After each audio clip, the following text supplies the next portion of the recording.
And we live. Good afternoon, everybody, and welcome to the next normal, and of course to the Fedhasa Cape virtual annual general meeting. I'd like to take this opportunity of welcoming all Fedhasa members, our valued members for dialing in, all our board members from 2019, special guests, industry partners, of course, our CEO, Lee Zama, who's dialed in from Johannesburg, and then our JAMS partners that could make the meeting today, being Fiona Angelico from Skull, our lead chair, and also Enver Dumini from Cape Town Tourism. I'd like to thank a very special word of thanks to our Premier, Alan Windy, and also to Alderman James Voss for agreeing to be our special guests today, as well as to Lumi for sponsoring the virtual platform for us for our annual general meeting. Just a few housekeeping rules. I'd like to explain the voting procedure. I beg your pardon, the question and answers platform, the Q&A. When you access your virtual platform, there'll be a messaging icon on your screen to use for asking questions. I'd like to say that due to time constraints in the meeting, we'd like to ask you to put our messages on as they come along, your questions, and then we'll answer as many of them as possible after the Premier has had his presentation. And those that we cannot get to, we'll address in the post-event communique. So I'd like to take this opportunity now of introducing somebody who needs no introduction, being Rima Visser, our Executive Officer. And she'll take you through the operational report for this past period. Good afternoon, everybody. Gosh, we need to get the... Oh gosh, that's me and technology. Good afternoon, everybody, and great to have you all with us on this new normal. I've only got a couple of minutes, so allow me to take you through our past financial year, what we've been up to as the operations team here at Fedhasa. Why is it not moving? Fedhasa has been one of the oldest industry associations around. We're 71 years old this year, the oldest industry association with a long and rich history. So the importance of belonging to such an association, in line with our theme of the 2019 financial year, celebrating a year of sustainability, support and growth, I'd like to report back on a couple of exciting things that we've been up to in line with this theme. We can report a very small but yet positive growth in our membership numbers and our membership revenue of the past financial year. And then with this theme in mind, I'd just like to take you through how we've sort of supported and serviced our members over the past financial year through our tangible benefits, keeping our members updated as far as best we can, and lobbying government on the various platforms. Through the various segments, we had segment-specific events. Our hotel segment had 2 dedicated events with Minister Mania and another panel discussion on topical issues in their segment. Very well attended events. Our small accommodation event with Minister Beverly Schaefer at the time, and then another meeting around safety and security and statistics in the industry with Alderman J.P. Smith in October last year. Our restaurant and catering segment had a very successful first annual cook-off with some celebrity chefs as the judges, and then 5 executive chefs with teams in various aspects of the chefs in our industry, and then also another event around the health and safety laws in the industry. Our cook-off also had a very interesting theme, sophisticated dining with sustainable seafood. So we're very much in the line of the theme of being sustainable and healthy in the industry. Then our trusted partners had their 4 quarterly breakfasts, themed breakfasts with topical speakers, very well attended, and then with a lot of business contacts made and partnerships formed at these breakfasts. And then our young professional segment had one big meeting, an open dialogue and planning, also to revive and regenerate, rejuvenate, oh gosh, their segment within the new era of and our new and upcoming leaders in the industry. That's our young professional segment. Then we had other events, our annual golf day, where the proceeds, there's our auctioneer, the proceeds of our annual golf day as a non-profit organization, we donate those monies raised to our young professionals or our youth bursary fund and our hospitality leadership fund. We also had a stand at World Travel Market 2019 and a member event, a themed event at the time. For 2020, our annual golf day, the second annual cook-off and World Travel Market has been postponed due to the COVID process.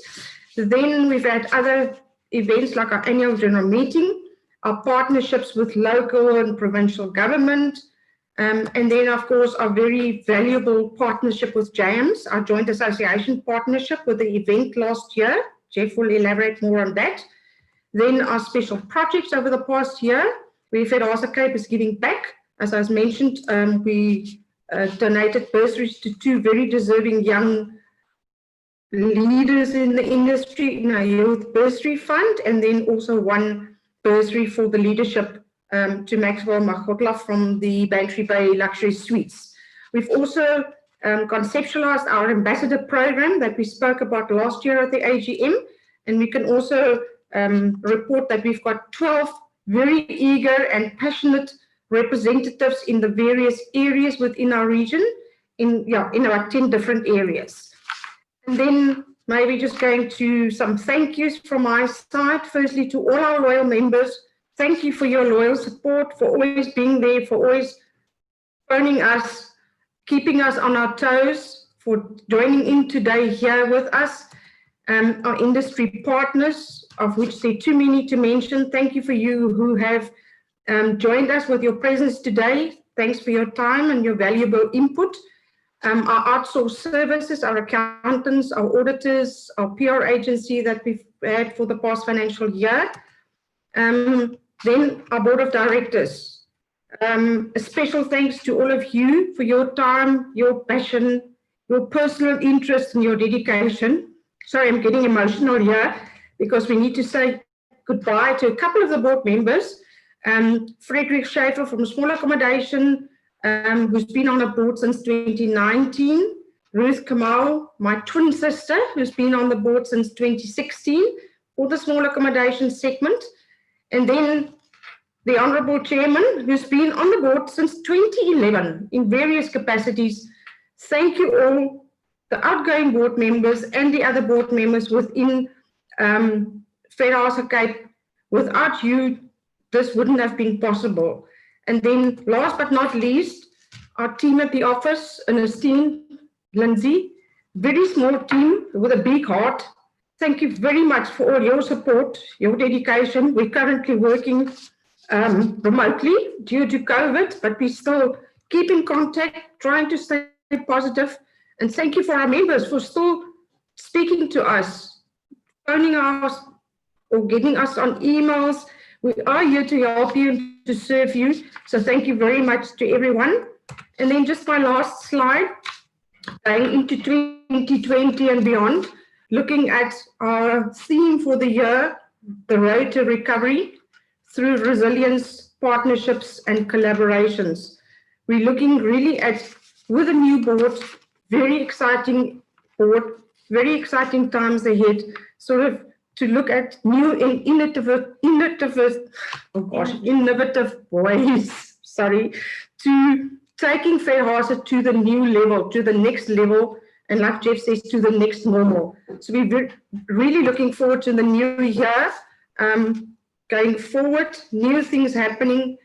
And in the words of Henry Ford, I would like to end off with say, coming together is a beginning. Staying together is progress. And working together is success. So here's to a great, and we're looking forward to the new normal going forward. Thank you very much.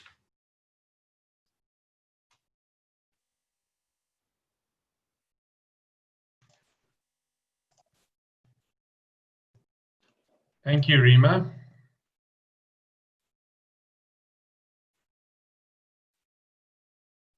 Oh, goodness. And then, sorry, Jonathan, I'm introducing Jonathan Cohen, handing over to Jonathan Cohen, the Director of Exceed, our auditors, to take us through the financial report. Thank you, Jonathan. Thank you, Rima. Good afternoon, everyone. I'll just quickly take you through the numbers for the financial year ended 29 February 2020. Those are just some brief highlights in terms of our numbers for the year ended. I'll take you through them slide by slide. In terms of income, revenue had a slight increase on last year, basically just short of inflation. Other income did reduce compared to 2019. This was mainly due to fewer paid events and fewer attendees at the Golf Day. Interest income was pretty much consistent on last year. That was mainly due to the cash balances remaining pretty much at the same amount. So just in terms of a recap on those high-level income numbers, so revenue was just on 2.1 million, just short of 2.2. Other income was just on about 250,000, and interest income 150,000. In terms of the expenses, okay, so expenses increased substantially on last year. It was 2.6 million compared to 2.3 of last year. The main reason for that is due to contributions to Fedhasa National. Okay, so this was out of budget. So there was an out of budget contribution of 126,000 that was made to Fedhasa National, and the total amount paid to Fedhasa National during the financial year was 246,000. Okay, all right. Due to the increased out of budget expenses, Fedhasa did run at a loss for the first time this year. So just going back to this slide is that we actually made a loss of 86,000 for the 2020 financial year. If it wasn't for those additional expenses, it would have been a slight profit. Okay. All right. So moving on to the breakdown of expenses. So you will see that the majority of the administrative expenses of 2.6 million is made up of employee costs. You will see the Fedhasa National amount is approximately 9% of the administrative expenses, and then you'll see the rest of the breakdown there. Okay. All right, just in terms of the balance sheet items, okay, so these are basically just a snapshot as of 29 February, what our debtors, cash and creditors were. You'll see that our debtors were slightly more than last year compared to 2019. Cash, as I mentioned earlier, remained relatively constant at just over 2 million. Okay, and creditors were around about the 180,000 mark. Okay, all right, but again, it is a snapshot, so it really is just a point in time, and it doesn't necessarily mean any cause for concern. That the creditors were slightly higher than last year. Cash is still positive, still got a positive cash balance. Okay, in terms of going concern, it's one of the things that the auditors do sign off on, is whether this entity can carry on trading for the foreseeable future, and at least for the next 12 months as the foreseeable future. So in terms of going concern, there's no problem there. So the directors reviewed the cash flow forecast for the year to 2021, and they are satisfied that there's sufficient resources for the company to continue trading. Okay, that's it from my side. I'm going to hand back to our chairman, Mr. Jeff Rosenberg. Thank you very much, everyone.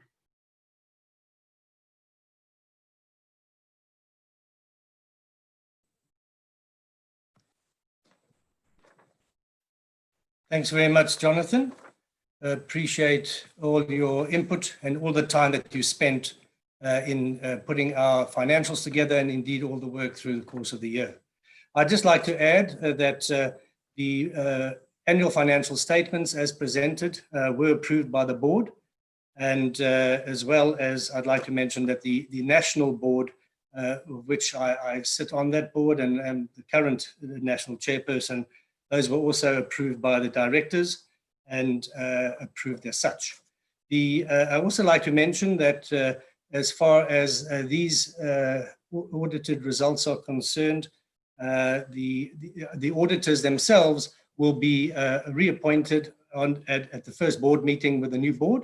So that process will still take place in due course. Right, thanks again, Jonathan, and good afternoon once again. I'd like to take you through some of the events of 2019. I think Rima has gone through them in detail as far as all the activities of the actual board and of the Fedhasa as a whole. Although the events of 2019 seem to have been dwarfed by all that we have had to deal with since the early March lockdown, there were several points that need to be covered in this report of mine. I thought that it's pertinent to remind you all of some of the national boards, committees, and boards that they sit on. As our CEO sits on a lot of these boards, and I myself sit on one of them, and I'll take you through them as we go now. The National Department of Tourism is covered by our CEO.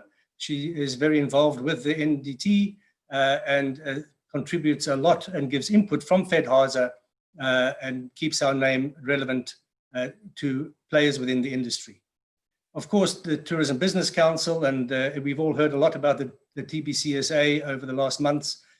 Lee sits on the board of TBCSA and makes sure that there's full representation and involvement from herself and on behalf of Fedhasa in that very important platform. The Tourism Grading Council is another board that Lee sits on, and she's very involved with CATHSETA, with Journey Council. The new Journey Council launched the info portal for the industry in conjunction with the NDT and Tebe Tourism, and then of course NEDLAC. I was appointed by the previous Minister of Tourism, Minister Hanekom, onto what was then called the BBBEE Transformation Council in June of last year. It is a 3-year term, and we are in the process of changing the detail and name of the council, and it's forthwith going to be called the Tourism Transformation Council of South Africa, dealing with a whole bunch of stuff with regards to employment and transformation within the industry. I think that on the lobbying side, one needs to keep in mind that in 2019, the earlier part of 2019, there were business as, I would say, semi-normal. One of the main objectives of Fedhasa, especially during adverse times, remains advocacy and lobbying. And a few of the highlights I'd just like to add, in addition to what Rima has mentioned. The Tourism Amendment Bill in April 2019 was dealt with and put out for comment. Obviously, just to remind you, that had to do with short-term rentals, regulating, providing definition, and also threshold the short-term rentals being only 30 days per annum. The Treasury policy of 2019, this was the inclusive stakeholder engagement on rates charged for government procurement. The process needs to be reviewed going forward on an annual basis, and also all accommodation establishments to get equal opportunities to quote. So these are areas, again, that Fedhasa has been very much involved in, and our CEO flying the flag for us and our members. The unabridged birth certificates was a huge point of contention and was scrapped around about October 2019 when they were reconfigured. And then, of course, there we forget the visas and all the work that's gone into trying to get that opened up. And I fear that with regards to that point, with the pandemic, we haven't seen the the visas opening up fully, and the 4 countries that were going to be used as a trial basis or on a trial basis have been somewhat delayed. But no doubt we will get onto that very soon as we get through the pandemic. But please remember that your comments and your input is vital, and we really urge you to continue to engage with us as you do in our region, because all of this is valuable information and information that we need in order to service you more effectively. On a provincial level, we are incredibly fortunate here in the Cape, where all of the key stakeholders, and as you see them on the screen, Premier Windy, who'll be talking to us just now, and Alderman Voss, as well as Minister David Mania, they're all very approachable. They're great with collaborations and partnerships, and always available to assist where necessary. They answer your WhatsApp calls virtually immediately. I don't know how they do it in their busy schedules, but they are very passionate about tourism, and I can safely say that we're in really good hands in our partnership and collaboration, and I think that going forward, it can only improve and get better. But they got our full support, and we know that they've got our back, and we really appreciate their involvement. On a JAMS perspective, just to remind you, the 4 partners were Cape Town Tourism, SACI, SATSA, and Fedhasa. SATSA regrettably took the decision to leave JAMS during the course of 2019, which was really regretted. And then we approached Skull. They were very keen to get involved with us, and they are now involved with us on the JAMS platform. So the chairs meet on a regular basis. When the SATSA left early in 2019, as I say, Skull joined us. We are currently, though, however, in conversation not only with SATSA once again, but also with Westgrow, because we believe that we need to engage and collaborate with all of our partners within the industry, and we feel it'll be only beneficial to us and our members as a result. The event we had in October the 2nd last year, as Rima alluded to, was the state of tourism and the impact of crime and visitor safety. It was very well dealt with. If you remember and cast your mind back, or not that long ago, crime and visitor safety was quite top of the agenda, and an issue that we had to really address in a big way. So we certainly had a great turnout, as we do with all of our member events with JAMS, and please stay glued to your inbox, because I'm sure there'll be a new event coming up really soon to deal with the way forward with COVID-19. So COVID-19. Undoubtedly, we've all been totally engulfed and consumed by COVID-19. Now that we're into day 125 of the lockdown, it seems to be just a general way of life.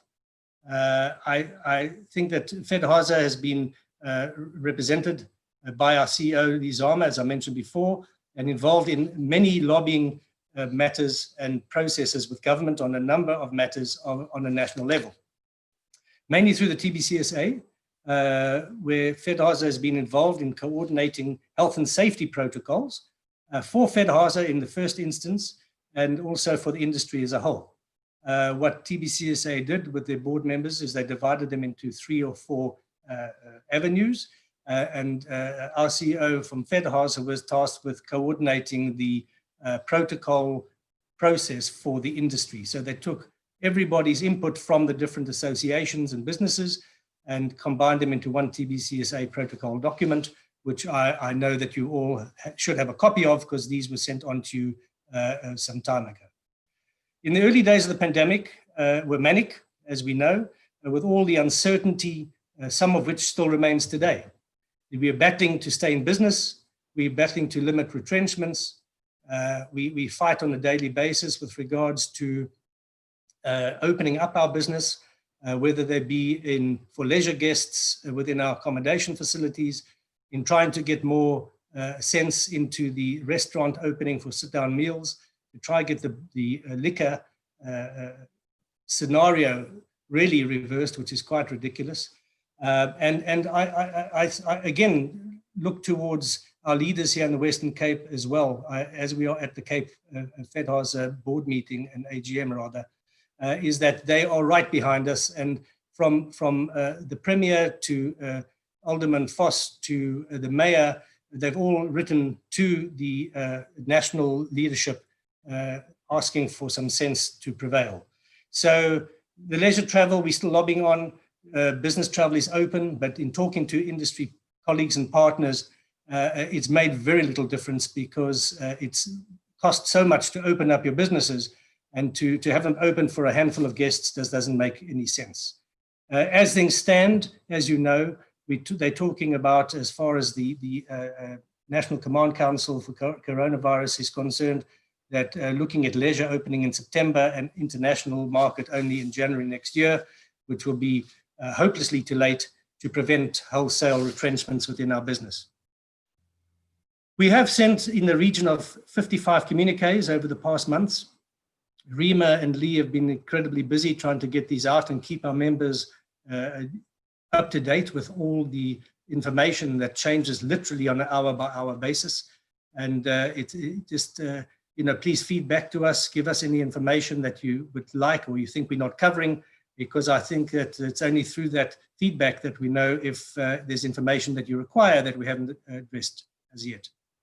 The UIF tours, what can I say about UIF tours? It started off with great promise. However, I don't think at any stage they believed that the system would be overrun the way it was, and had capacity problems, as we know. However, TBCSA signed an MOA with the UIF, which was taking us to the end of June. In the first instance, as you would have known by now, I'm sure that this has been extended now to August the 15th, and fingers crossed that we might hopefully see a bit of an additional cover from that. But, we'll have to wait and see what comes forward. As I think most of you dialed into, we had a webinar dealing exactly with UIF, which was very well moderated by Leon Trout, one of our members and from Integrated Labour Solutions, the director there. And he's been an invaluable source of assistance during this trying time in trying to unravel the UIF and tour scenario. The quarantine facilities and the self-isolation centres, Jeremy Clayton from on our board has also been very involved with that in conjunction with members within the city and the province in trying to assist that process.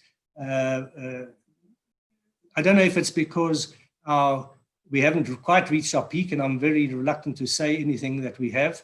We certainly haven't flattened the curve in a big way, but we're easing up a bit. But a lot of those facilities have not been required, apart from a few essential services workers. But in any case, the homework's done and we have the list available. So thank you to Jeremy and Lee and others. Business interruption insurance. The CEO and TBCSA have been lobbying government and insurance on a national basis. And we've been working very closely with Insurance Claims Africa, who have about 400 tourism businesses and hospitality businesses that they are working with to try and get some sanity to prevail. I know this is all not news to you, but certain claims have been taken through the legal process and some have been approved. So we hope that we'll get some more relief coming through on that basis. From an industry relief solutions point of view, as far as rates and taxes are concerned, Lee and Rima and myself were on a meeting with Mayor Plato. He couldn't quite make it, unfortunately, but we had the deputy mayor there and also Alderman Voss in talking about rate and tax relief. Fedhasa have got to put a document together at their request to send through more information with regards to how it could possibly work to ensure that we get some tax and rate relief for our members. There's also been, of course, the Tourism Relief Fund and then deferment of payments that have been requested, and it's an ongoing process that we'll continue fighting. TBCSA, I got their one voice. It became very evident yet again, and to me it's quite a heart sore scenario. We saw very clearly that through the water crisis, if everybody spoke individually and at cross purposes, all you got was total confusion within the market. We had a similar scenario with the leisure travel and the business travel, where the official version of whether leisure travel was allowed or not differed from what the industry interpreted it as. With the result, there was a bit of confusion. So what we want and what is being processed is that the TBCSA is going to be the official industry spokesperson.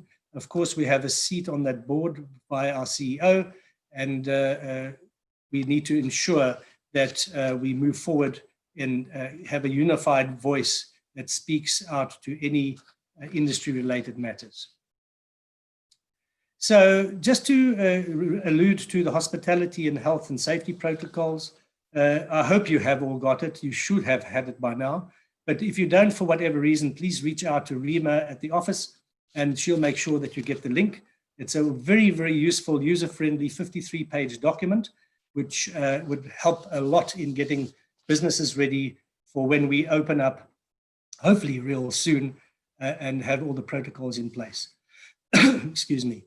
As far as hospitality, so I beg your pardon, COVID training is concerned, we have also sent out a document which is 47 slides, which includes videos that can be adapted and used to each individual business and for your specific needs and requirements. And it includes videos. It's very user-friendly. And please, if you don't have this copy, do make sure that you contact Rima to send you the link for that as well. Then Jeremy also was very involved with Travel Safe, Eat Safe app. Again, this was sent out to all the members some time ago. But basically, this is in support of these protocols. The app was developed with an online portal where you can stay in touch and close to the Fedhasa office, and they'll actually send that through to you again, as I mentioned, if you haven't got it. This was done in collaboration with the Restaurant Collective, as well as Bid Foods, and of course, coordinated and managed through TBCSA offices. So those were some of the detail. There's far too much to elaborate on a short call like this at an annual general meeting. I know that the new board will certainly look together with JAMS of getting an event out real soon with regards to COVID-19 and the next normal and the way forward. So please communicate with the office if there's anything that you require on this point, but more information will be forthcoming in due course. So the thank yous, the members, well, what can I say about the members? Without the members, we could not have Fedhasa. We really value your involvement. You've always supported our events very effectively and in great numbers, and we really, really do appreciate that. I'd like to make special mention again of Leon Trout from Integrated Labour Solutions, who has really stood up to the plate and assisted a lot with all labour-related issues, and specifically with UIF and TERS queries and inquiries. I'd like to also mention to the members that, as you would know, to illustrate how we value your membership, we agreed at a board meeting some time ago to offer a payment holiday in terms in order to assist you with all these additional costs that you have to ensure that we keep your membership. So please don't resign. Talk to Rima if you come across a hardship. We really can find ways and ingenious ways of trying to craft your fees that you might be owing and ensure that we keep you as a member on board. I'd like to also make mention of the 2019 board, certainly to Richard Lyon, my vice chair.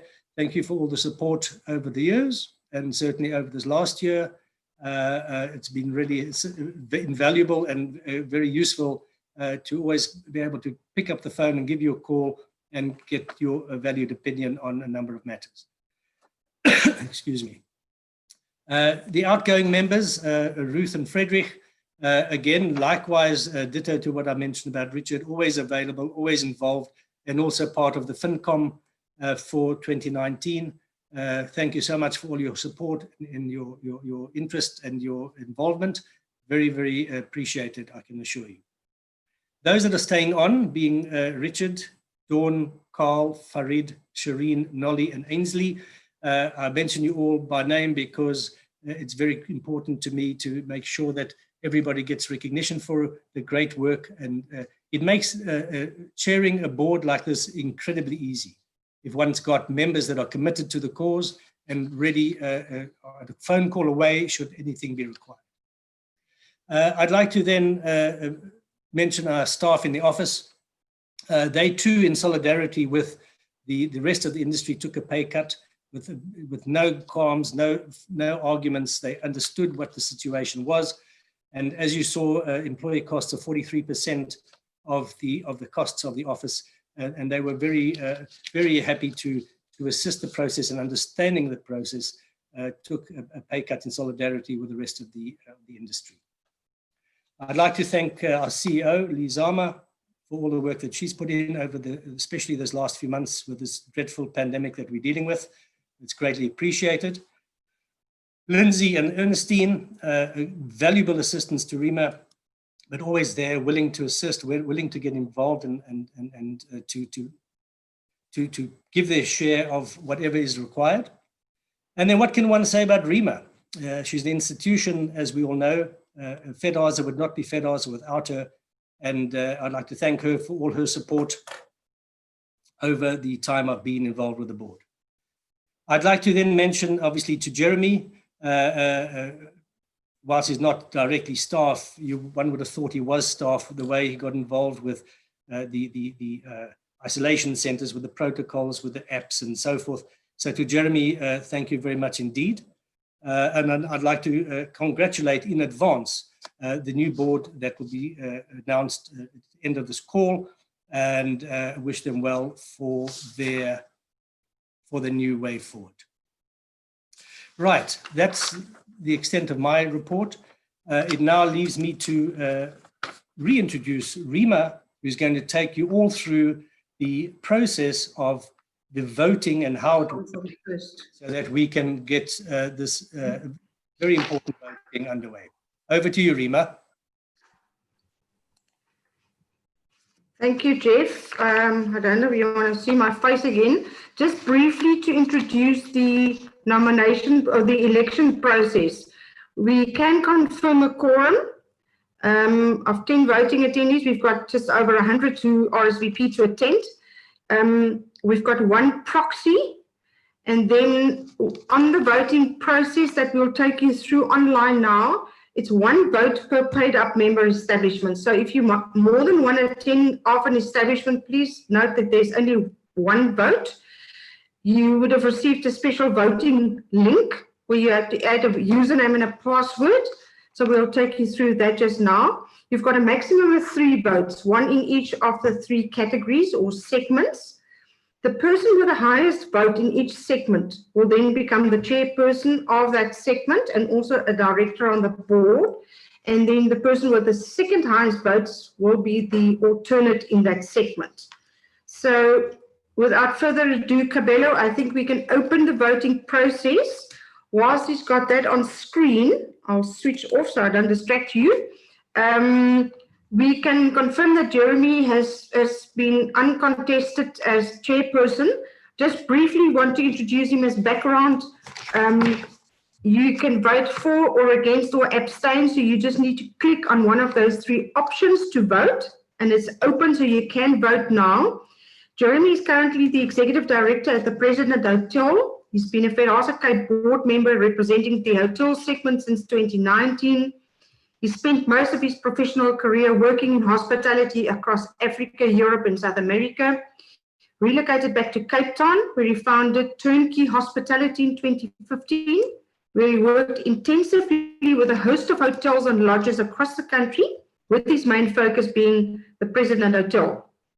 Over the past 2 years, he's been very actively involved in the industry, specifically working with the likes of Westgrow, TBCSA, and through the COVID pandemic on behalf of Fedhasa. Jeff mentioned all the areas that he's been involved in, the protocols, the self-isolation centers, the app, etc. He then says, I view the lessons of unity and rapid evolvement learned through both the water crisis and COVID-19 as fundamental in re-energizing Fedhasa. Together with the incoming board, the operations team and the CEO, I hope to develop Fedhasa into a modernized association that actively finds ways to cut red tape, stabilize growth, and provide significant return on investment to our members. I would further like to see the young professional segment actively developed and readied for the imminent role as our future leaders. Okay, and then we could maybe move to the next segment. I can start so long. You then need to click on the next small accommodation segment. I think we're going to now. You click on the name of the person you like to vote for. So you've only got one vote there. Briefly, Lee Dix is currently the general manager and head concierge at Nova Constantia Boutique Residence. He's also a member of Cape Town and South Africa Concierge Forum. He's a proudly Fedhasa Cape ambassador, a co-director of Constantia Valley Tourism. He started in the industry after he left the South African Navy. He worked abroad for a while, back to South Africa to pursue his dream as a game ranger and tracking. After 11 years of guiding, he moved back to Cape Town and started his career as hotelier, all in some 24 years experience in the industry. It will be an absolute honor to be part of Fedhasa, which I will represent with absolute pride, honor with service, and commit to providing with my special shine and passion. Yvette Katz is the owner at Ocean's Echo. Her hospitality philosophy is founded on belief that it's the people that make a place and that happy, well-looked after guests make a guest house a home. Without prior experience in the industry, she opened a guest house, Ocean's Echo, in Fish Hoek in the mid-2000s, with the assistance and sharing of experience of another local guest house owner. With a passion for spaces and people, food and travel, she's grown her business in a people-focused way, and with years of experience that she's gathered, she's inspired to pay it forward in the same way, to nurture and guide others who were starting out and to bring her distinctive offering and experience to other guest house owners. This naturally led to the world of property management for her, which subsequently initiated a collaboration with villa rental agencies. Always service-orientated and passionate about what small accommodation has to offer, she feels that we are entering a particularly important moment in tourism generally, locally and internationally. I stand for this and hope to make a strong contribution on behalf of the industry with this as my focus and a passion. The third person is Leanne Singer, currently Marketing and Sales Director at the Singer Group. She has 18 years experience in the travel and tourism industries, travel and hotel industries, and drives business development for the group, identifying new business opportunities and partnerships. She's passionate about leadership, empowerment, and social entrepreneurship. And I've been involved in various community and entrepreneurship programs that drive social change and job creation. Prior to joining the Singer Group, she also worked in various roles within the media industry. Another career highlight is that she recently won the Western Cape Positive Role Model corporate title in the Gender Mainstreaming Awards, and currently one of the 4 finalists in the country for the National Award. Leanne, we keep all our fingers crossed for this one. I'm sure you're going to win this. I'm also excited at the prospect of joining the prestigious Fedhasa Cape board. My career and personal journey has provided me with the ideal skill set for this position, building solid relationships, successful lobbying with stakeholders, and striving for win-win outcomes. The past 5 months in the COVID pandemic, it was presented as an opportunity for Fedhasa to spearhead rejuvenation and highlight the role that tourism can play in rebuilding the economy. I look forward to being part of the journey along with the other passionate board members. So after hearing this, have you made your selection? We can then move to the last segment. And that is of the restaurant and catering segment.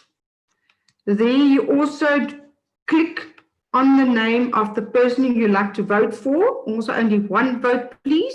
Dawn Smith is currently the general manager at Simon's Restaurant in Groot Constantia. She served on the Fedhasa Cape board since 2019, representing the restaurant catering segment. She started in-house training at Protea after she finished school, moved to Cape Town in 1993 to open a restaurant at St. Josephine Mall.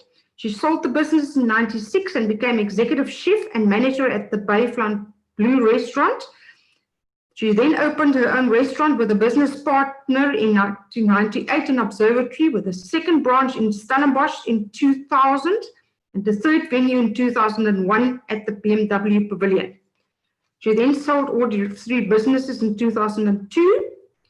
She then went back to running restaurants on the Spear and Boschendal wine estates till 2013, and then was headhunted and relocated to Simon's Restaurant on Groot Constantia Wine Estate in 2014 to date. Dawn is also a member of Skull International Cape Town since 2016, active committee member for Cape Town Skull Club, and currently the joint vice president.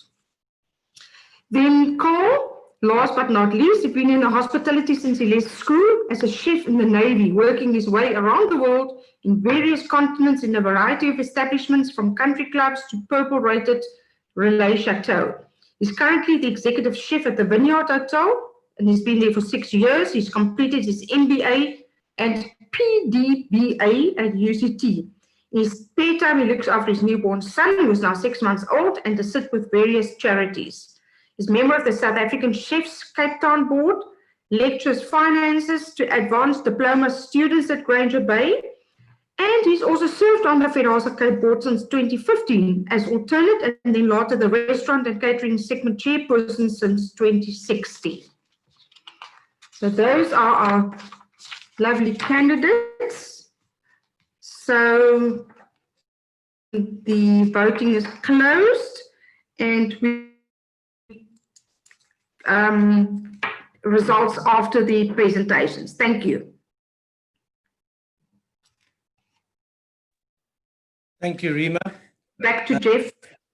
I just would like to mention that in the background there, it appears that some people hadn't voted yet for the small accommodation because they were listening to the intros.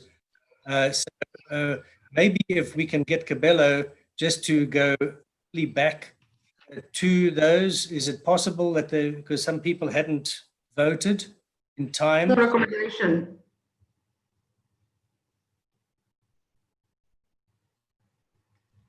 Okay, just for the small accommodation. I believe so, yes. If we can just go back to small accommodation and just give it another couple of seconds, let people vote, please.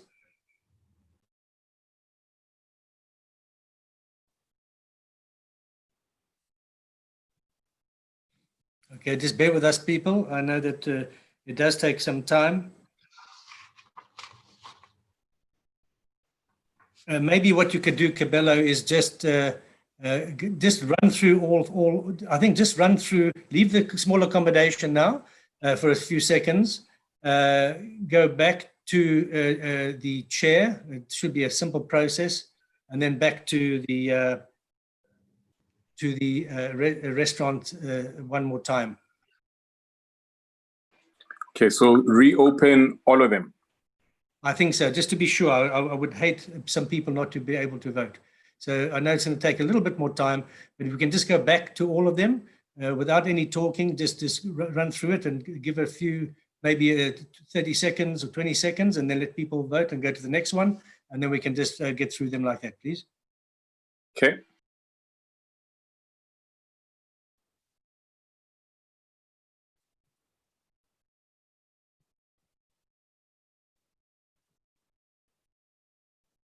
Okay, so we're going back now to the start, as it were.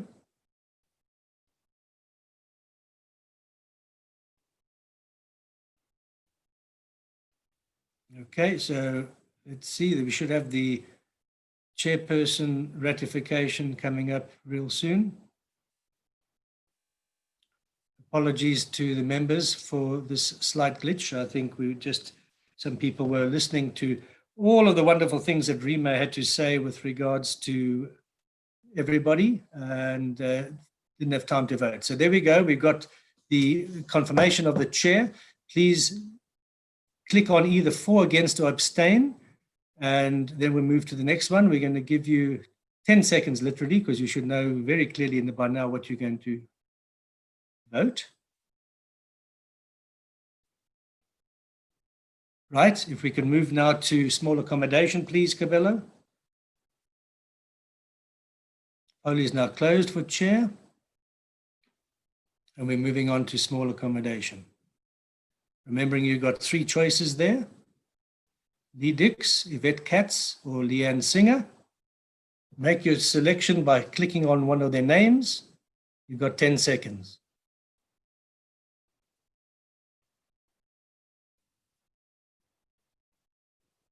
Thank you for your patience. If we can move now to the last slide for restaurant segment. So the poll is now closed, and we'll move now on to Dawn and Carl.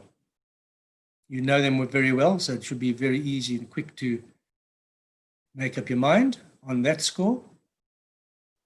Dawn and Carl, please vote now.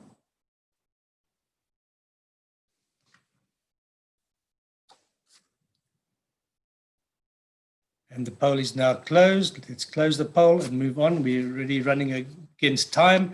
Apologies to everybody. We had hoped to move this along quicker, but it's such an important process, and with all the COVID going on, it's important that we had all the information that goes out through in the form of the AGM. I'd love to be able to look you all in the eyes and tell you what's going on, but I'm not able to do so. So now, thank you for that. The results will be tallied up. And I'd like to, at this point in time, introduce Alderman James Voss, who actually needs absolutely no introduction whatsoever. Oh my word, if I've seen anybody that is more energetic, then he must put his hand up and come and stand outside my door. James, I don't know where you get the energy from. He himself, as for those that didn't know, was also struck by the dreaded virus. But guess what? In true form, he recovered in record time and was back on the job, running around. So without further ado, I'd like to introduce you all to our Alderman James Voss, who will take you through the bounce back plan of the City of Cape Town. Over to you, James. Thank you very much, Jeff. Can you hear me? Yes, absolutely fine. Thank you, Jeff. First of all, I would like to also add my thanks to Rima and all the staff members at Fedhasa for your great work, and to Jeff, to you as the outgoing chairperson, also for taking your responsibility seriously and completing the work gracefully. You all deserve so much recognition, especially during the present time, for actively being involved in the efforts to help stabilize tourism and getting things done. So to Jeff, stepping down as chair, thanks for all your hard work and sharing your expertise and experience in fulfilling your duties. And now to Jeremy and all the others elected to positions, I wish you well and be assured of my support as we work together to help reimagine tourism for now and for the future, which, by the way, is the slogan adopted by my department, namely reimagining tourism for Cape Town. And so again, good afternoon to all participating this afternoon, and especially thank you to Fedhasa for the opportunity to join you today. And what a pleasure to see so many familiar faces. Many of you would know that this industry is close to my heart, as the sector employs thousands of individuals in our city. And so as the mayoral committee member for economic opportunities and tourism at the City of Cape Town, it's now my job to use all the levers at my disposal to work with our business partners, provincial and national government, to help businesses get through this crisis. I've set up a tourism task team, which includes our dedicated tourism partner, Cape Town Tourism, as well as officials from the city's Department of Enterprise and Investment. And this team is providing constant updates to industry, developing responses, action plans, and will soon begin work on our recovery plan, which I look forward to communicating on. So before I focus on our plans for the future and to understand where we are going, we also need to look at where we have come from. And so we've experienced double-digit growth from 2015 to 2017 with increases in both international arrivals and at domestic level, including a staggering 36% increase in April of last year, followed by record months for May till September, averaging in the low 20% region per month. Then came the drought in 2018, and we saw growth numbers tumble, but we bounced back. And so direct air routes to Cape Town increased over a 3-year period from 2017 onwards to 18 new routes and 21 expansions on existing routes. Projections for the cruise liner industry in Cape Town had confirmed bookings for the 2019-2020 season, with approximately 100,000 passengers and 30,000 crew members set to arrive in Cape Town. And the 2020-21 projections were to receive 170,000 passengers and 41,000 crew members. Well, undoubtedly, we were excited for 2020 with many things to look forward to, including the implementation of our new tourism development framework. Now, the tourism development framework adopted by the city last year is geared towards creating more tourismpreneurs and diversified tourism experiences in Cape Town. And so our objective with the tourism development framework is to really understand from communities and industry what is required to achieve inclusive growth in this sector and what will drive demand to our city and make business sense. So the success of the Air Access Initiative, who landed a new flight from Lisbon in Portugal, starting in November this year, also the announcement of the direct link from Atlanta to Cape Town on Delta Airlines. That is why I can say all is not lost. And I believe in the resilience of this sector and also in the resilience of our city and in the resilience of our people. Just like we survived and grew stronger after the water crisis, we will survive and grow stronger after COVID-19. But according to the latest available stats by Stats South Africa, tourism value added to our local economy in 2018 was roughly 18.1 billion rand. And in the same year, according to the same source, the tourism sector directly supported just over 113,000 jobs in our city. So tourism remains a priority sector for my department and the city of Cape Town. And so all these plans has been thrown on its head with the COVID-19 pandemic. And so because of this, we have established the COVID-19 Tourism Task Team to review our approach and find innovative ways to combat the current situation. So as a city, we realize that we need to get ahead of the curve. And by using research to guide decision-making and incorporating technology to drive the industry forward. So together we can rebuild the sector, not just to what it was before, but into something even better. And so based on the outcomes of the Tourism Task Team, we identify 3 levels which we refer to as our COVID-19 tourism interventions. And you can see them on your screen: containment, adjustment, and recovery. And so under the containment heading, which really includes our communication plan.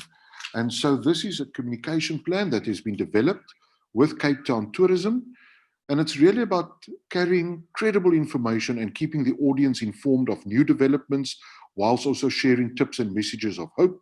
Media interviews have been conducted and press releases shared to provide reassurance, support, and advice to the industry. Under adjustment, it's all about our research and impact assessment.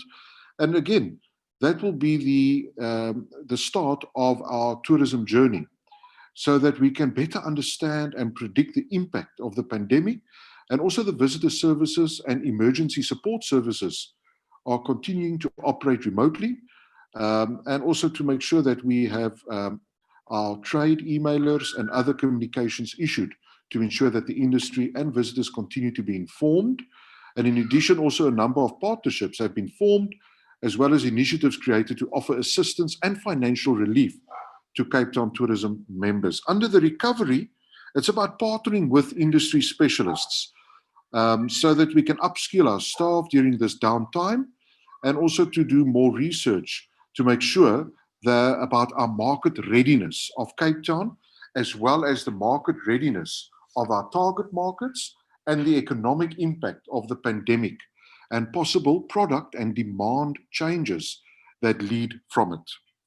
So that basically forms the three important steps, namely containment, adjustment, and recovery. Under recovery, I just want to maybe talk about the tourism reimagined. So what can you really then expect from our recovery plan? Well, in partnership with Cape Town Tourism, the city will focus on a responsible tourism approach to our tourism. And so we need to ensure economic growth that will relate to job creation, social upliftment, and our people through tourism, and also environmental integrity that will sustain our tourism. Initiatives that we are keen on rolling out in the new year will be our strategic airport branding, identifying market-ready international markets, also introducing an easy-to-use smart city app, as well as launching a tourism schools program to improve the understanding of the new normal, and then also changing the way we use existing media. On the next slide, I share with you some information around the economic action plan, and that was also important for me to get a handle on at the beginning of lockdown, so that we can stabilize our economic geography in Cape Town, so that we could assist businesses to pivot their operations and to really adapt in many instances, for example, clothing and textile, business process outsourcing, the technology, e-commerce, and hospitality. Because for us, it was important to identify the sectors that underpin the tourism industry. For example, food and beverage, aviation, land transportation, accommodation, and so on. And so really the economic action plan details the steps that the city, and more particularly my Department of Enterprise and Investment, will take to get businesses back on track. So the economic action plan comprises of 3 stages: response, adaptation, and recovery. And our focus will be on enhancing business retention efforts, as well as involving business aftercare and support, reducing the cost of doing business in the city, and targeted assistance from our sector support organizations. So really, our economic action plan is about getting those catalytic sectors back to work and to assist them with sectoral support through our strategic business partners, as well as labor force development, so that we can train people in our city with the right skills for tradable sectors, instead of simply training for training's sake. So business retention and expansion is also going to be a key part of our economic action plan.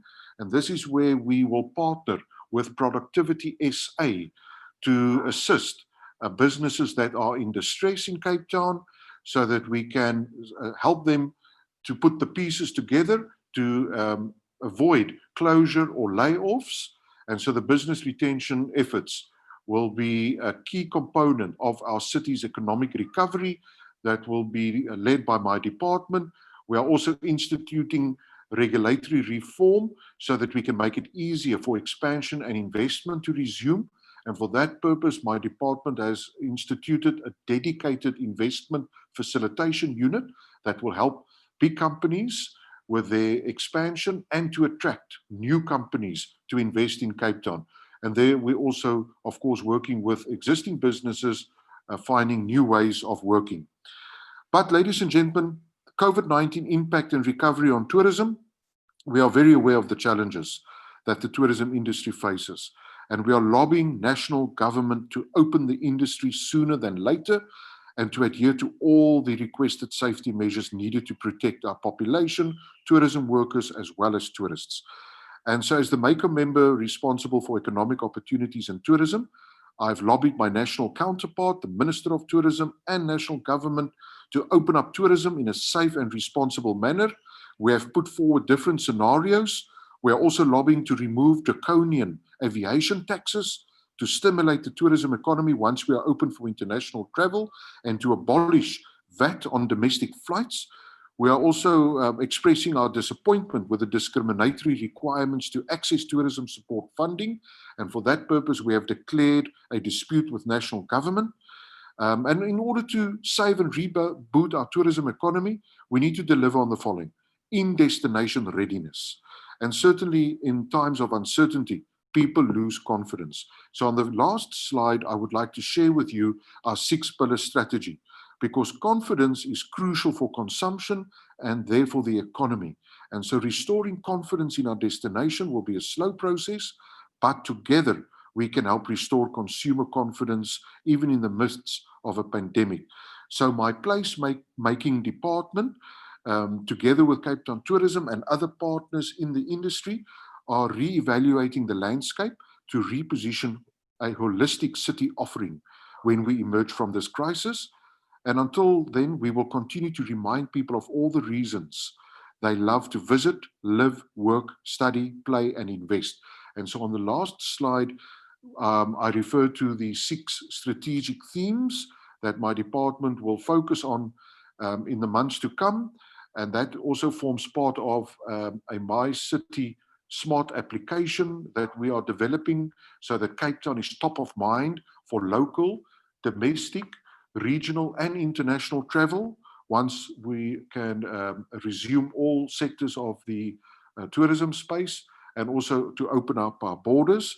But that in each one of those themes, we will be delivering marketing with conversion plans, so that we move from marketing into conversion to see actual growth in each one of those strategic themes. And we will also be developing television advertisements that will air from the 3rd of August, so that we can really drive strategic outcomes for each one of these themes. And that will really form the basis of our economic readiness, together with our tourism bounce back, and so that we can get more entrance into the industry, but also be mindful of the many businesses that are bleeding, and the tangible ways that we will be supporting those businesses through our sector support and our catalytic sector unit, because those are the units established in my department as part of our reconfiguration.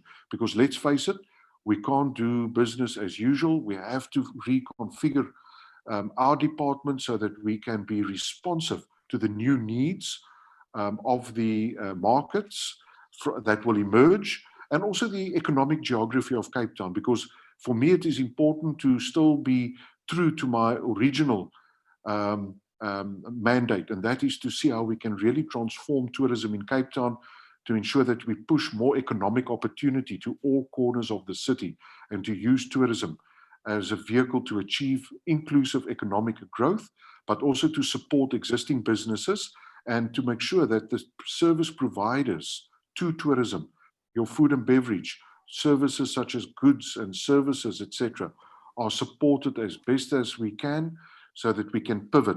Because one thing is clear as I conclude, the advent of the COVID-19 outbreak will forever change the way we work, socialize, interact, and transact at all levels of society. And so being cognizant of this means that a new normal will be established, and it is vital that our local economy is assisted to pivot as necessary. And so also working with all of our partners, Fedhasa, TBSA, Cape Town Tourism, our strategic business partners in the provincial space, Westgrow and others, we will really deliver on this mandate of ensuring tourism recovery, and also to, again, see our city as the go-to city in Africa for tourism and business. And so, ladies and gentlemen, in partnership with you, I will do my best to deliver on this determination. Thank you very much. Thanks very much, James. We really appreciate your commitment, your passion, and your collaboration with industry. It really is an absolute pleasure to work with you and your committee and your department. And we really value all the support that you give us. So many, many thanks on behalf of Fedhasa and all of our members. I am mindful of time, and I need to offer humble apologies to our Premier, Mr. Alan Winde, for keeping him waiting a touch. We had to go back to our voting momentarily because there was a few people that didn't manage to vote in time on this new next normal of ours. So without further ado, I'd like to introduce our Premier of the Western Cape, Alan Winde. He's known to all of us, and if Alderman Vos was hit down with the virus, our Premier went into self-isolation once. He went into self-isolation and then he got the virus, and no wonder again, because he I don't know when he sleeps either. He's out and about. He's giving huge support to all sectors of the province, and we really value his input and passion in fulfilling his duties, and especially in these difficult times. So without further ado, I'd like to introduce our Premier to the Western Cape, Alan Winde. Thank you very much, Jeff. Perhaps also, I'd also like to just start off by echoing Alderman Vos, James's points around saying to Fedhasa, congratulations, specifically to you, Jeff, and to Rima and the team. You know, I've known you guys for a very long time, and can also just say thank you very much for what you do for so much of the industry and so many jobs in our region. It really is valued, and I know that at the moment everyone is under immense pressure. I was asked to talk a little bit about our COVID-19 response, and I'll take you through what we have done or been doing over the last 4.5 months. Just a brief sort of high-level overview, and then perhaps also just talk to you about some of the interventions that we need to put in place or help with in line with what James was talking about, so that we can actually get our economy back up and running. In other words, I always talk about now averting pandemic number 2. Pandemic 1 was to make sure that we deal with corona or the COVID-19 virus, and get our health response and the whole of government and whole of society response ready to keep the curve as flat as possible, learning from the rest of the world. But now what's happening through implication is the second pandemic, and that is starvation, hunger, unemployment. And we've got to use the same vigor, and we've got to use the same innovation and the same energy to make sure that we avert that crisis as well. But I go back 4.5 months, and the first thing that I think about was I enacted the Joint Operations Command before we had a declaration of disaster. Probably a 1.5 weeks to 2 weeks beforehand, we already enacted that cabinet and the emergency services. And I remember we were in a meeting, about meeting number 3, it was a Sunday, and that was when I got the call from the president to say that we're going to be declaring a disaster. We first declared a disaster, and then of course that followed with lockdowns. But I'll never forget saying to our team, while we were just a spectator and we could watch what happened around the world with COVID-19, and my main points to our team was that if we have to have any learnings, I see 3 areas that we've got to make sure that we don't drop the ball on. What I never want to do is have people waiting in their cars or dying in their cars, sitting in the parking lots of our hospitals. We need to make sure we have enough health capacity in the form of beds. What I also don't want to see, and you would have seen in northern Italy and in New York and in a number of places, bodies piling up, the system not being able to deal with the number of people who died from COVID-19. And I said, we cannot afford to have anything like that happen. And then the third thing, which probably links to 2 areas, the one was testing and the other was PPE. We must make sure that we test sufficiently. Testing was the message we were getting. And PPE, we couldn't run out of PPE because we saw that happening in other parts of the world where they just weren't able to get it. The whole world was in demand for massive amounts of PPE. So we really zoomed in and focused on all of these things. And high-level report, it's much easier to talk about it now in the Western Cape, now that, and I heard Jeff say he's a bit reticent to talk about the reduction in numbers, but we definitely have gone past that peak. And although our peak lasted longer, we are starting to see a decline. But I mean, the first and most important response was the health response. We built 26 triage and testing facilities next door to or apart from our health facilities. We didn't want to bring COVID-19 patients into our mainstream health system. We wanted to do it separately. We built 26, and we've actually got plans and operations for a next 30. They are still in operation and being built. We might slow down a couple of them, but we are seeing those curves in the rural areas specifically still climbing. So, and those other 30 are still happening around the rural parts of this province and not necessarily in the city. We built over 1,400 field hospital beds, the first being the one in Khayelitsha, which is a small one. It was the Tusong Center that became a field hospital in partnership with Medicine Sans Frontiers. But our big test was the CTICC partnership between the city and the province. And we built, with the convention center giving us rent-free, etc., we built a massive hospital, the biggest COVID-19 hospital in the Southern Hemisphere that was dedicated wholly to COVID-19. And also we managed to incorporate lots of innovation. So it's a paperless hospital. It doesn't have any files at the end of your bed. Everything is electronic. And so much so that even the patients were connected to their family who couldn't visit them, but they could speak and engage with their family through a WhatsApp chat line, as well as any other of their social media platforms or YouTubes. And they could engage, but of course we could also run the whole system as paperless. We learned a lot. There was a lot of innovation.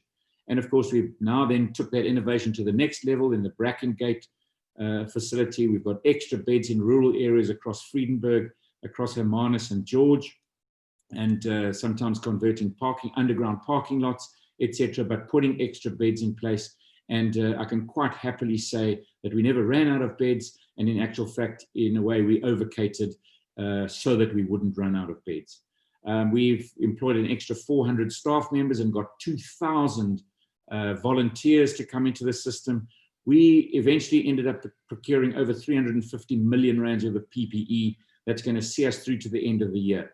We focused on oxygen. We did not want to run out of oxygen. At the peak, we were using 35 tons of oxygen a week, and we have got more than enough oxygen on supply. We run track and trace systems. We put extra testing regimes in that we learned by speaking to the health system in the UK and what they did when they ran out of testing capacity, and how we even developed further on their modeling so that we are still in a rationing system, but we don't have any backlog. We built Q&I, and there was definitely with the hotel sector. Thank you very much for those partnerships and the efficiencies there. I'm just sorry that we didn't have bigger take-up for Q&I. And in a way, glad that we didn't reach those peaks that were projected. But quite frankly, the sector stood by, and thank you very much for that. We had catered for death management and management of bodies, along specifically with the city of Cape Town, a great partnership there. And lots of innovation came in through what we did. Our governance and our financial practices. We really took what we learned in the past. I think what we learned from the World Cup, what we learned from the drought, what we learned from our previous engagements with the private sector as well as with government on how to deal with epidemics, pandemics, droughts, or major events have definitely helped us. From a management point of view, I mean, we've had over 60 cabinet meetings and management meetings in this crisis. We've set up new ways of doing business, the hotspot methodology, wall-to-wall across the province, with civil society and government spheres all working together to make sure we slow the spread. And that is still in full operation across the province. We have a total commitment of 5.3 billion rand for this epidemic. We are at the moment, as we speak, in the budget votes in Parliament, where the first special adjustment budget of 3 billion is being debated at the moment.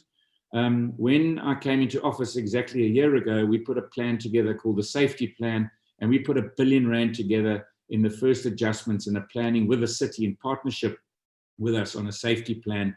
That was the biggest thing that any provincial government had ever done with regards to safety.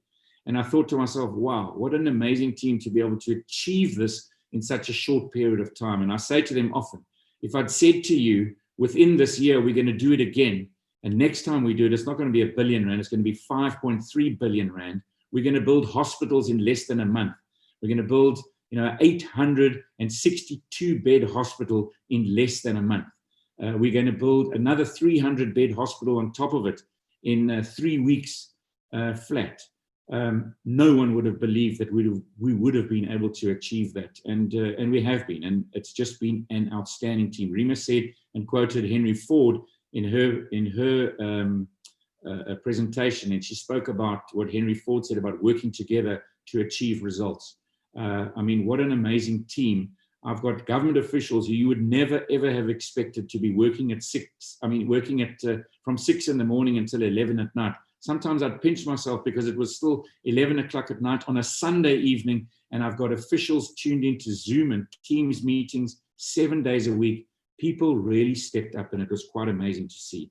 Humanitarian response, and of course I think I need to speed this up a bit, also quite amazing. Millions of meals, thousands of meals every single day, and primarily not from government, from the private sector, from NGOs, from donors. Really phenomenal to see how people have stepped up to make sure that people don't go hungry. Our problem is we're seeing donor fatigue at the moment. We're seeing budget shortfalls. The unemployment space is biting now. UIF problems and SASSA problems are starting to have exponential difficulties around starvation, epidemic number 2. And we're going to have to, next week in our Bospraat, put a lot of energy into what are we going to do differently about focusing on this. But I saw yesterday's report from our Minister of Agriculture. Over 1,500 vegetable gardens have been put in place in communities across the province. 553, I think it was, in the city alone in the last 2 months, of which over 250 were just in Gugulethu alone. Quite amazing to see what you can do if you focus on it. The Red Dot innovation, more than 30,000 nurses are moved or have been moved around in a partnership between the Department of Health, Department of Transport, and the private sector, the taxi industry. An average of 5 people per vehicle, and nurses use an app to book their taxi ride to work and back again to make sure that we keep them safe. Education, keeping our schools open. One province in the whole of South Africa kept feeding hundreds of thousands of children during the lockdown period. We detested or pushed back on any national government telling us that we could not carry on with these feedings, withstood court actions, and in actual fact, seeing other court actions being won against other provinces to make sure that they get these feeding schemes in place. Communications, we put thousands of posters up. We had adverts running on all community radio stations, cell companies putting in millions of SMSs, radio stations, newspapers, social media platforms, communication that's never been done before. And then safety and security, our LEAP officers, along with the city, under very trying times. I think of late you've seen people invading land and the looting and the destruction of property, which is absolutely unacceptable. Really working hard to deal with that, pushing hard to get neighborhood watchers back involved. And then lastly, which I think is close to everyone's heart on this, in this AGM, is the economy.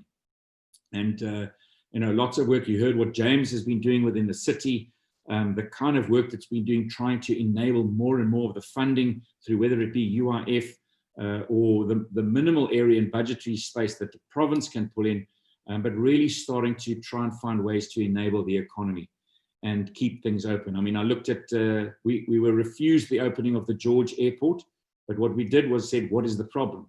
They could not do the screening and testing. So we said, what is that going to entail? 2 million rand, quickly, very shortly. DDAT put the 2 million rand in. We put those facilities in at the airport, and the airport could be opened. Lots of work happening in the city around the economy, but there's a long way to go. And the regulatory environment within this COVID-19 is problematic. the laws and the way that they've been put in place, no real science behind it. It really is difficult. And especially now, specifically in the province, around tourism, around our wine industry, we really are, the big job creators are under severe pressure at the moment. And in that regard, I have written now, I've updated it again today. I wrote last week to Minister Nkosazana Dlamini-Zuma, as well as the Minister of Health, Minister Mkhize, calling for an urgent meeting. We're still trying to get it this week because we are showing an intergovernmental process. Are we objecting to the regulations at the moment? We want to now bring in a differentiated approach.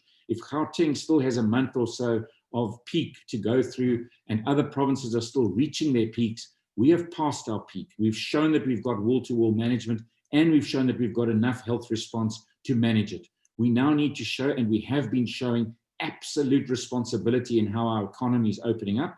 And you haven't seen this explosion of the virus once we've opened at level 3, which we fought very hard for. And now we need to fight for the next layer. And we will be doing that over the next couple of weeks. And we will also be coming to you if we fail, either through the intergovernmental or a legislative and a legal process with the national government on it.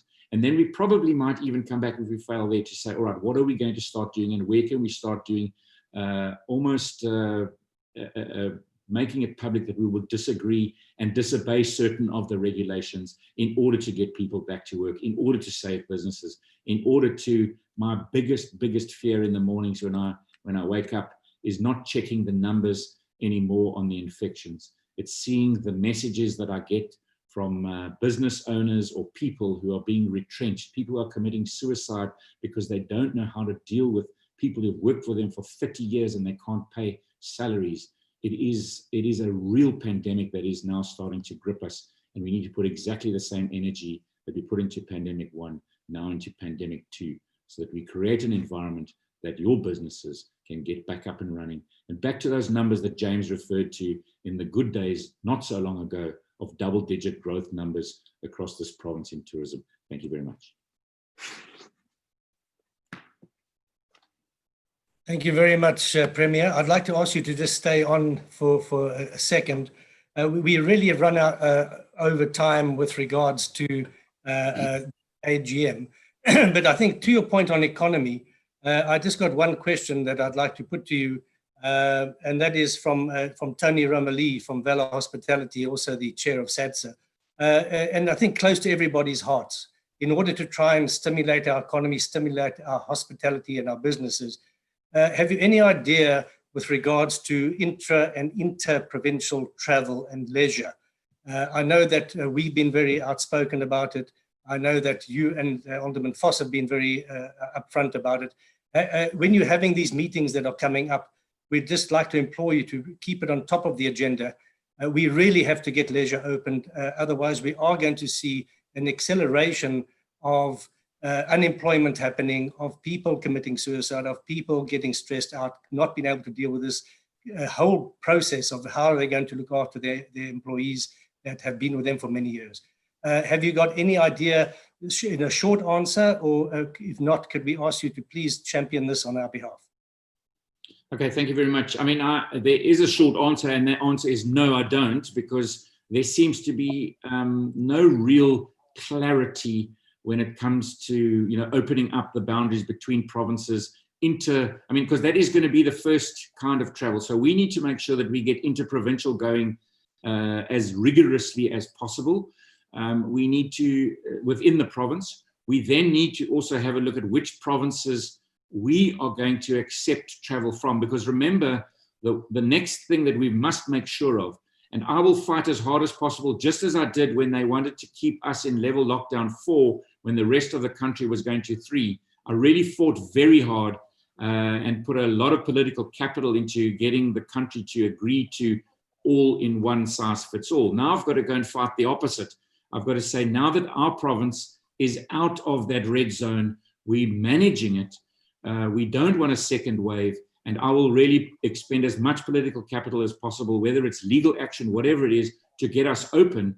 But of course, at the same time, we also have to have that responsibility on saying, well, if Gauteng is sitting, at a peak, how do we open up for Gautengers to come to the Western Cape? And we're going to have to really think about how we do that safely. And I put that not at government's door, I put that at your doorstep. How do you come up with those models of, this is what we're going to do to keep our businesses safe and to keep our clients safe and our staff safe? Because if you come up with those models, that helps us in the fight. And I mean, some real great innovation has happened in this regard. And I think still many, many innovations to come, because what's going to happen as soon as we start international markets as well, those markets are going to ask us, tell us how you're going to keep us safe if we're going to come to visit. And we're going to have to start telling those stories. We're going to have to start showcasing what we do differently to other markets, and also learn from some markets around the world of what they are doing to keep their customers safe, to keep their staff safe, to keep the slowing of this virus. Because, of course, what we never want to do in this province is be in a position where I have to say, listen, it is now out of control again. We're in wave 2 or wave 3, and we need to go to lockdown level 4 once again. I really don't want to do that. And that means together we have to find those ways of doing business. But I will take that fight. And that is part of this urgent meeting I'm requesting.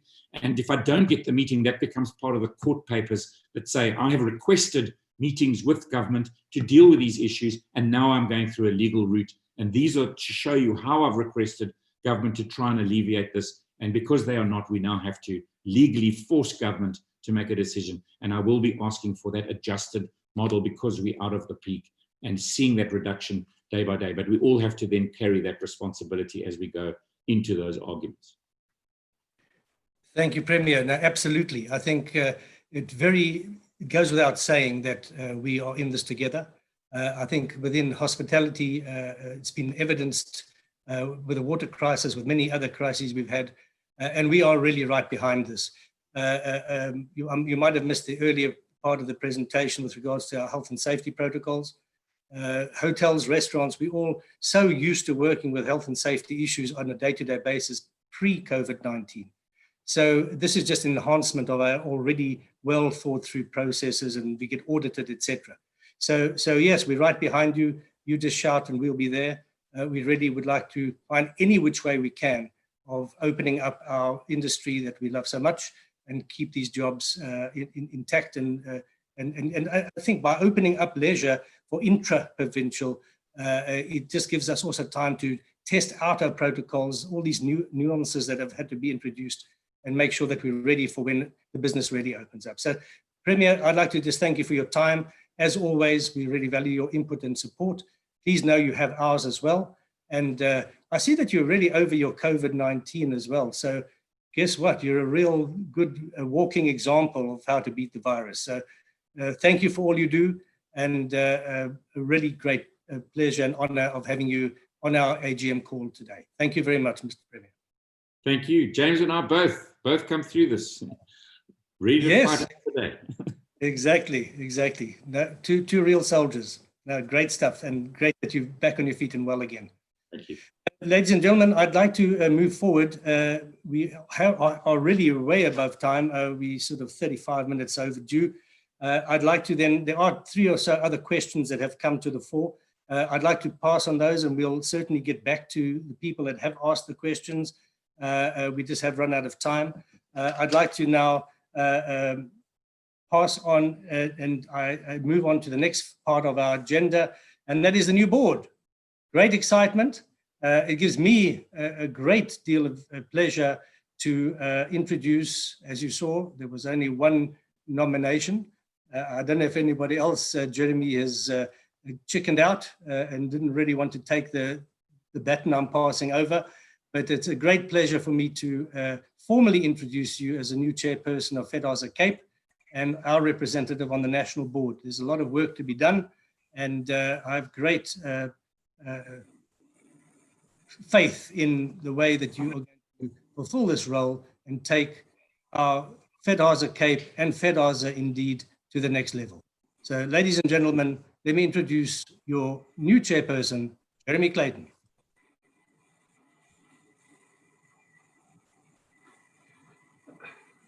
Thanks, Jeff, and and thank you for those kind words. I'd just briefly like to thank you, Jeff, as well as Rima, for all the efforts you've made in preparing for today's AGM and obviously making sure that these things go ahead in the time of COVID. So thanks for all the hard work in putting today together. And then I'd also like to thank Alderman Foss and Premier Wendy for all the work that you have both put in, both pre-COVID. You spoke earlier about the double-digit growth numbers over the last few years, and then in the time of COVID. I think Jeff alluded to it, but the reality is that you have both been highly energized, as have your teams, and have led by example. And we thank you for the massive effort you put in during this COVID era. And as the Premier said, the curve has not flattened, which is fantastic, and we hope that that continues to go down, and we would like to work closely with you to re-energize the tourism sector and make sure that double-digit growth comes back. So thank you both and your teams for all the effort.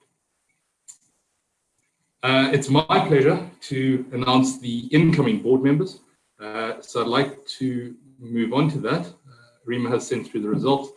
The two segments that were voted for today were the small accommodation segment and the restaurant and catering segment. So the segment chair for small accommodation is going to be Leanne Singer. So congratulations, Leanne. And the alternate there is Lee Dix from Nova Constantia. So congrats to you both. The restaurant and catering segment, the segment chair will be Dawn Smith, and her alternate will be Carlton Roy. So both of you remain on the board, and I look forward to working with all four of you in the coming weeks and months as we carry on with the progress of COVID and obviously the reopening of the industry. So congratulations to all of you.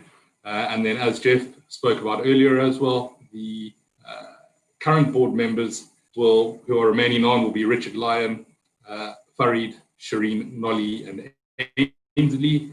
And at the first board meeting, we will co-opt on an alternate for the hotel segment to work closely with Richard for the coming year. With that in mind, if anyone is on this call or this webinar and wants to participate more actively in Fedhasa and is involved in the hotel segment, please won't you send through your CV and motivation, and we will then consider all the options at the first board meeting for the alternate chairperson for the hotel segment. Once again, thanks and well done to everybody who got voted on. Briefly, just some thank yous, and in closing, I'd like to just summarize sort of some of my hopes for the coming years for Fedhasa. I really would like to see a Fedhasa that's representative and supportive of the youth industry, the youth in the industry. I think that the youth coming through in the Cape and nationally are critical to our structures. And so I'd like to lean on them to help us evolve Fedhasa and modernize Fedhasa as an association.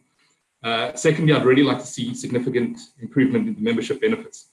I think, or I know Fedhasa is one of the oldest associations out there, and I think we can work to provide our members with more return on investment and greater representation within the industry. And so I'm going to work hard with the board and the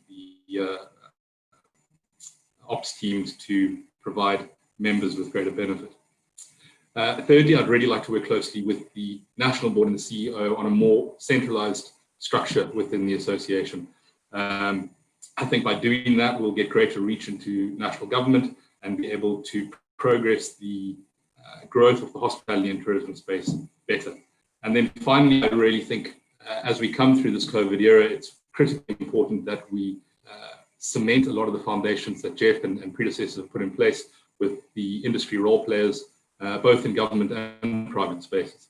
And so I'd like to really work closely with our partners here in the Cape and across South Africa to ensure that we get at least double-digit growth in the coming years, because in my mind, there's no better destination than the Cape and South Africa to travel to. And I think we have a phenomenal opportunity to compete with some of the international destinations, not only on beauty, or in fact, I think we already lead that category, but in the numbers that we can produce.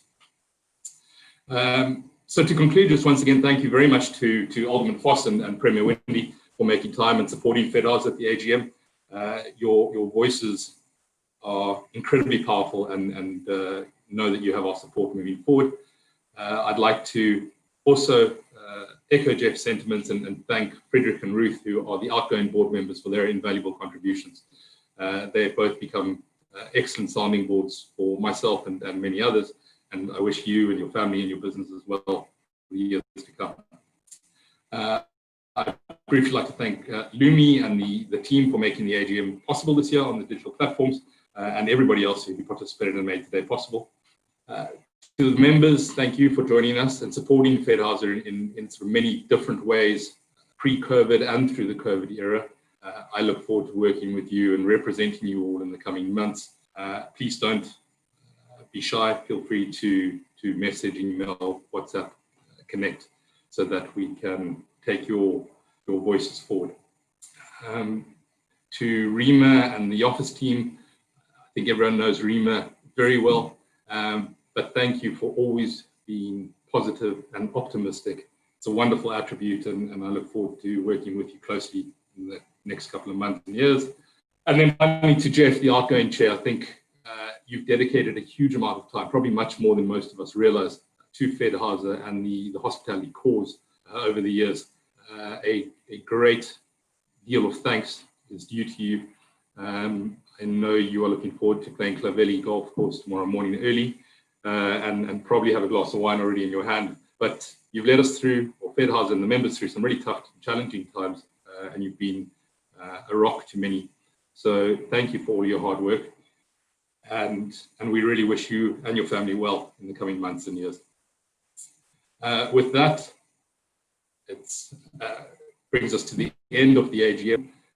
I'd like to, I don't have a glass of wine, but I can raise a toast to all of those outgoing members, and I'd like to thank you all for participating today. I look forward to staying in touch with you all and progressing the agendas for hospitality and tourism in the near future. Thanks, everyone. Have a good afternoon. All the best.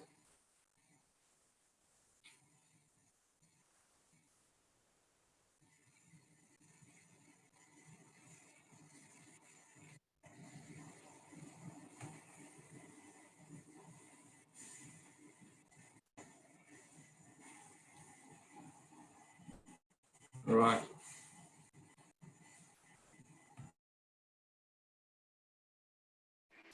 And we're off. Thank you very much, everybody. Thanks very much. Did that go through okay? That was perfect.